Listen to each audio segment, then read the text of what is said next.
Masih hangat-hangatnya pemberitaan terkait penangkapan sejumlah selebgram terkait kasus narkoba. Terkuak inisial HJ yang mana merupakan salah satu publik figur yang sudah tak asing lagi di dunia atlet e-sport.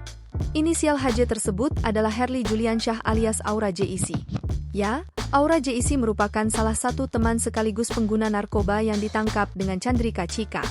Diketahui, jika Polres Metro Jakarta Selatan menangkap selebgram Chandrika Chika dan atlet e-sports Aura JEC bersama 4 temannya karena menghisap vape berisi liquid ganja mengandung tetrahidrocannabinol, THC. Penangkapan sejumlah selebgram tersebut dilakukan di salah satu hotel di Kuningan, Setiabudi, Jakarta Selatan pada Senin, 22 April 2024 sekitar pukul 23 waktu Indonesia Barat. Selain Chika dan Aura JEC, masih ada 4 teman lainnya seperti inisial AT, NJ, Amo dan BB.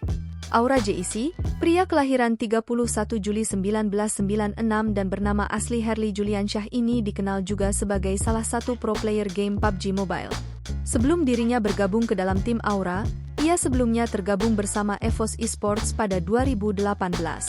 Sebelum terjun ke dunia profesional, dia sudah hobi bermain PUBG Mobile sejak 2017.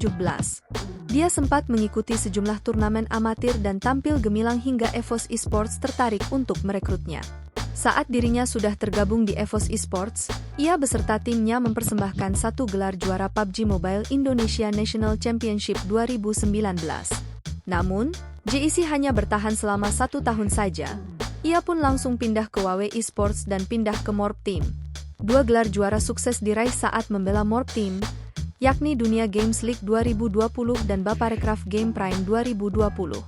Nah, akhirnya di tahun 2021 bulan Februari, Aura Esports pun resmi menjadi tim keempat yang dibela selama karirnya di dunia esports sampai saat ini.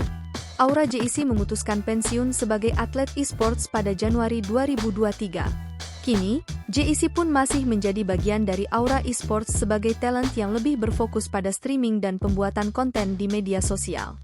Download Tribun X sekarang, menghadirkan lokal menjadi Indonesia.